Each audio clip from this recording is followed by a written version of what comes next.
Hi, my name is Laura Sefton. I live in Massachusetts in the United States. I recently underwent spinal cord detethering surgery, and in preparation for that was looking online to help me learn about what was going to happen and what my recovery would be like. I couldn't find any information for adults. It was really geared towards pediatric, because that seems to be where they are able now to focus their energies. So I thought I'd put together a slideshow of my experience, and hopefully this will be beneficial. Um, I encourage you to add to it after your surgery, so we can learn from everybody's experience.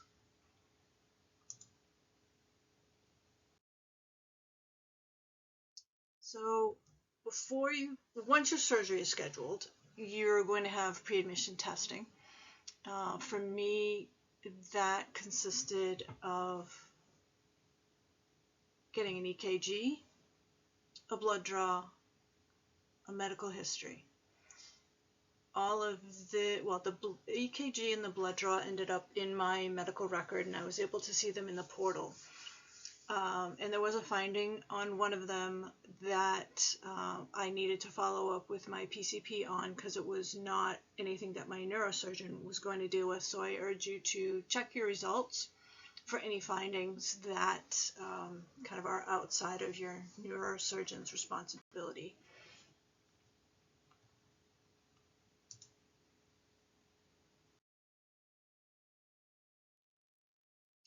So then the day before surgery, you'll have be limited to having no food or drink after a certain time of day. For me, my surgery was at, I think, around 8 o'clock in the morning, so I couldn't have anything after midnight, and then not even water about 2 hours before surgery. And they do want you to get to the surgery site, whether it's a hospital or a surgical center, several hours before surgery, because there will be some prep. And once you check in and register, for me, they had someone come and get me and bring me to the prep area where I changed into a Johnny. They may have put the IV in at that point. I can't actually remember. And then everybody from the team came through. So my neurosurgeon, the anesthesiologist, the nurse that was going to be in there, the woman who was going to be checking the nerves to make sure that they were still working. They all came and chatted with me to kind of tell me what they're going to do, ask me some questions. Particularly the anesthesiologist had questions for me. And so that made it a little more comfortable, knowing kind of how many people were going to be in the room at the same time. Then at some point went into surgery. Surgery and the recovery itself lasted probably 7 hours. That may vary. If there isn't a room available, you might have to spend a little more time in recovery waiting for a room to go to. You will be laying on your back once you get out of surgery. You'll start surgery. Once you get in, you will be on your back. They obviously, once you're anesthetized, will turn you over, do what they need to do, and then turn you back on your back. You'll have to stay that way for several days. That is to ensure that no spinal fluid leaks, and to kind of help the incision site stay pretty stable.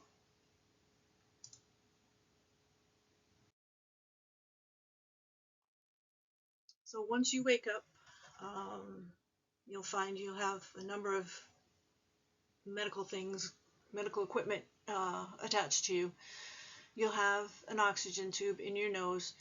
You will have had one oxygen down your throat, or like a breathing tube down your throat, and so you may have a sore throat after, but they will insert and remove that breathing tube while you are anesthetized, so you will not know that you had it other than having a sore throat. You'll have a pulse oximeter on your finger that measures how much oxygen is in your blood. That's just sort of a clip-on thing. You may have seen those. You'll have vital sign monitoring, different little stick-ons with wires attached on your upper body. And then that all goes to one of those typical machines where you can see your pulse and your heart rate, and your oxygen level and that sort of thing. That is detachable. At least the one I had, from my experience, it was detachable, so I could get up once I was physically able to get out of bed without pain, get up, go to the bathroom, go walk around. So you are able to get detached from that. It will beep, and I think they like you to tell somebody that you're getting up, so they can come in and shut the beeping off. For the first few days, you'll have a bladder catheter in you. That's something that they'll put in while you're anesthetized. It's a difficult word. And you'll also have on your back, your incision will be sutured, and it will have next to it a tube that comes out into this little plastic sort of pocket where some of the spinal fluid drains into. And so they'll check that and empty that occasionally. And it's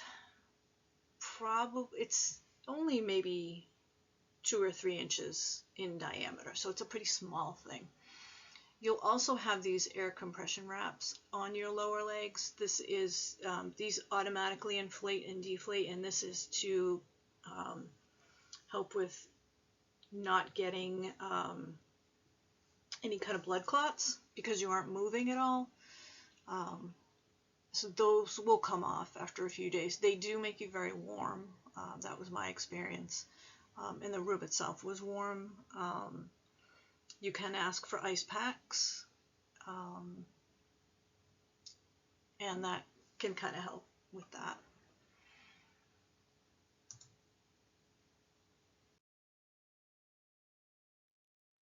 So throughout your visit, you're going to have people come and visit you, medical teams.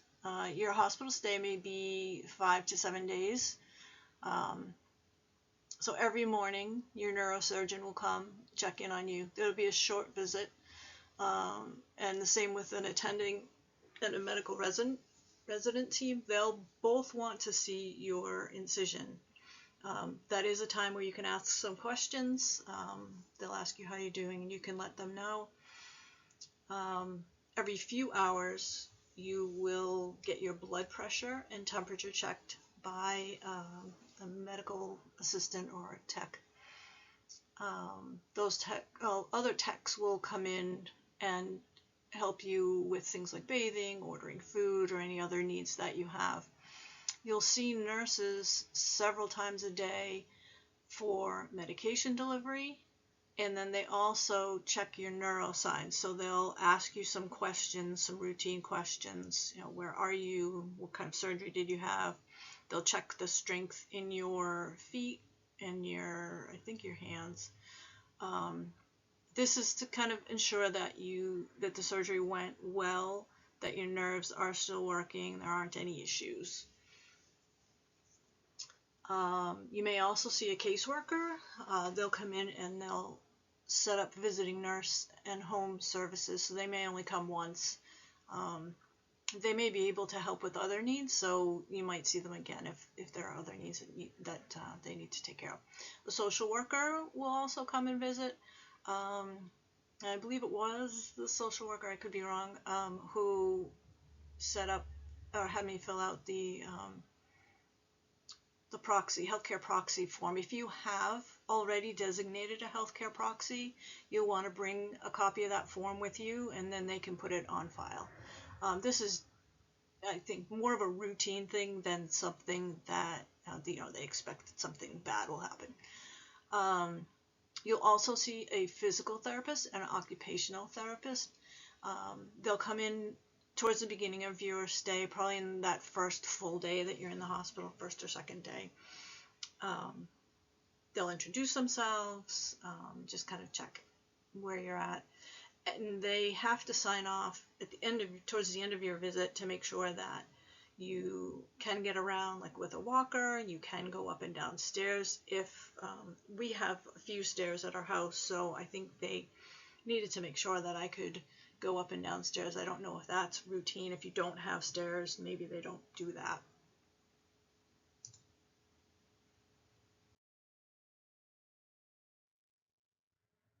And so for pain management, they give you some kind of high power pain medication right after surgery. I don't remember, and I may not have even known what specifically it was.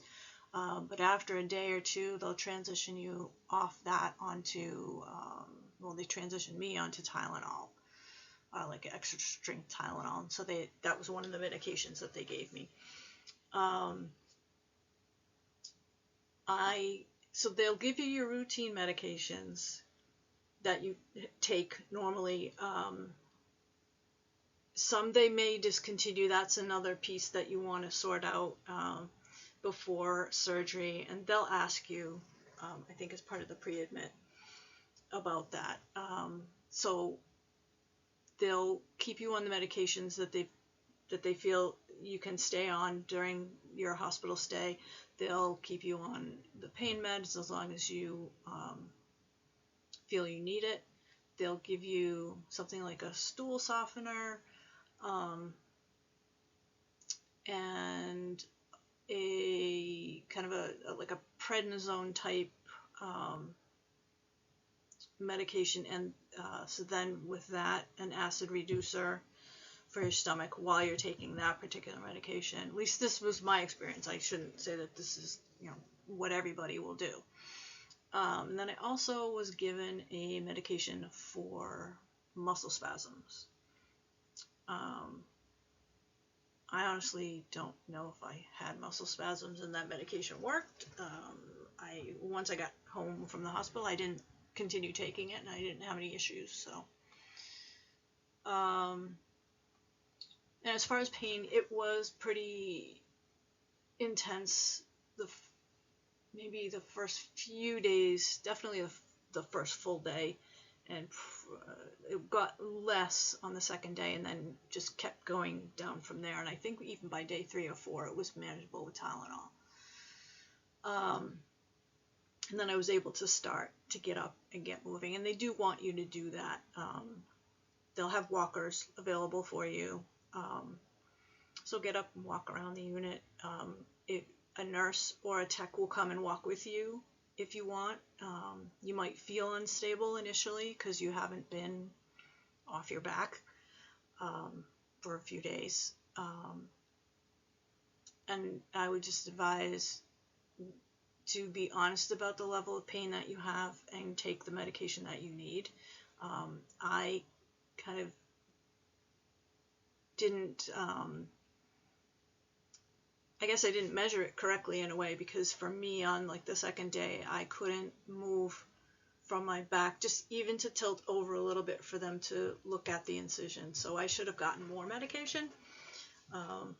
So that's kind of a lesson learned for me. And that might help you.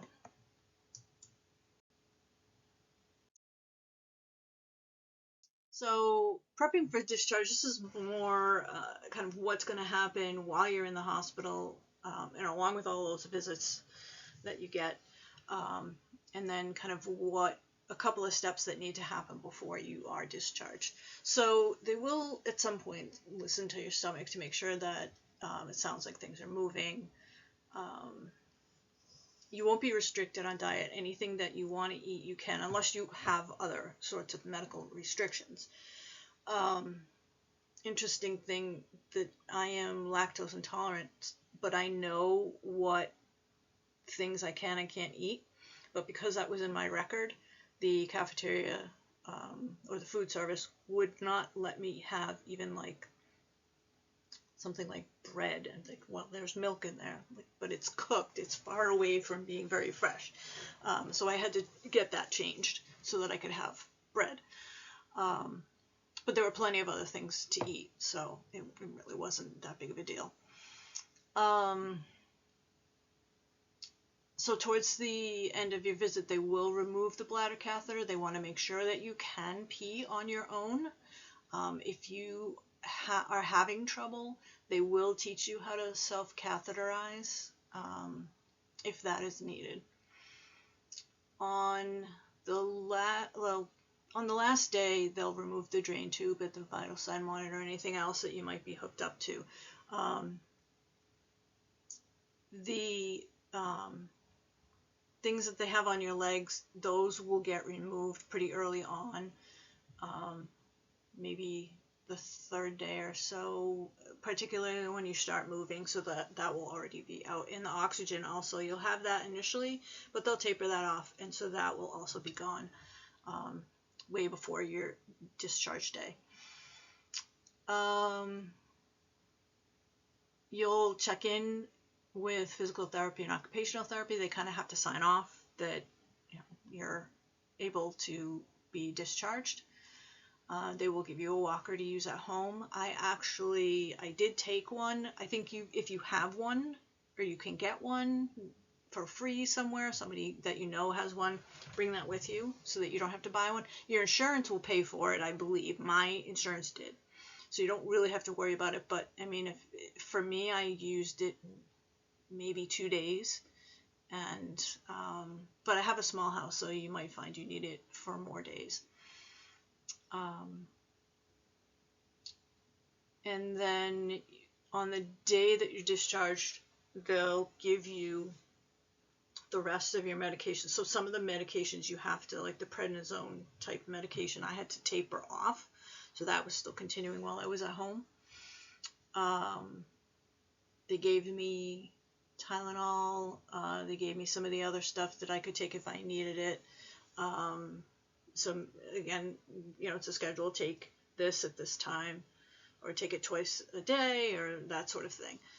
So they will go over that with you on the day of discharge.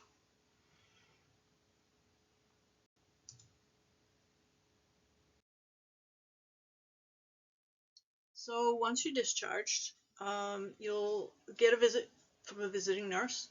They will come every few days. They're going to check your vital signs. They're going to check your incision site. They want to make sure that the incision site looks fine. There's no swelling, no discharge, no infection. For me, I went home with sutures that had to be removed. And so there came a point where the visiting nurse said, it's getting close to that time, and I had something scheduled to go and do that, so that worked out well. But you could kind of see that the incision site was red, and like, let's get these sutures out of here. And that is a quick visit. For me, what they had me do is just come in for that, and it didn't have to be scheduled. It was like just going to be a 5-minute visit with the nurse practitioner who removed the sutures. She put on steri strips, and those are sort of like a Band-Aid. And when you're at home, you can't like bathe in a bathtub or go in a sauna or anywhere where your incision site's going to be in water. You can take a shower. You want to be gentle with the incision site, obviously. I found that the steri strips, they kind of started to come off a bit, so either the visiting nurse or I had my husband cut off those loose pieces because I didn't want them to pull off. Once one full side was detached and there was only kind of the other side across the incision site was attached, then I just took the whole steri strip off because it wasn't doing anything. It wasn't attached across the incision site. So your restrictions will be no bending, lifting, or twisting. They call them BLTs for at least 8 weeks. And then I think then it's a matter of getting some of your strength back, because and you'll feel like, you might feel like it's improving all the time. It definitely is, but it does take time to really feel comfortable doing the bending and the lifting in particular. Twisting was not something I feel like I had to do, but the bending and the lifting, bending was the one that I really had to be conscious of not doing. And you could kind of feel it. I felt it kind of in my back a little bit, just subtle, somewhat subtle. That got even better over time. I would use ice if I felt like, oh, maybe I did a little bit too much activity. And so that's for at least 8 weeks. And that's a little bit after. So I had to go back to visit the neurosurgeon at about 6 weeks. So then it was a couple more weeks after that I was restricted. Also, no driving, obviously. Because of the medication, if you're on pain medication, maybe more serious than Tylenol, you might be impaired for driving. But then, once the 8 weeks comes, then you can see about driving. And then it's also a matter of whether you are comfortable sitting in the car. And yeah, and so I just kind of kept my activity level pretty low just to make sure that my back was healing well. Tested it a little bit, with a little bit of bending, a little bit of lifting, over time, just to kind of see how it was improving. So at the 6-week neurosurgeon visit, he just kind of looked at things, tested some of my reflexes to see if they were still the same. Tested, so I have neuropathy in my legs, so we tested where I had neuropathy and where I could feel things to see if that had changed too.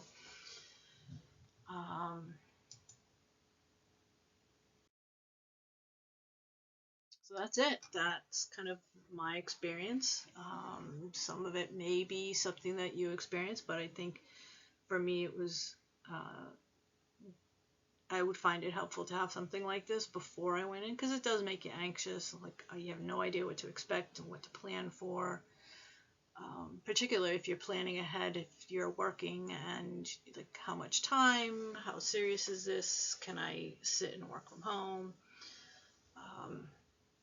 I would recommend taking the full time, at least the 8 weeks. My doctor recommended asking for the 12 weeks leave of absence so that I had that buffer, particularly since the bending, lifting, and twisting restrictions were in place until about 8 weeks. And then after that, you want to test your back out, see if it does work, it does feel okay as you're doing those things, and adding some activities to your day instead of sitting around. Get the legs working, get the back working. So I hope you found this helpful, and if you have any comments once you go through your experience that you want to add, things that weren't covered here or are different than what I experienced, please add them to the comments so that anyone else who's looking for the same information will have everything that they need.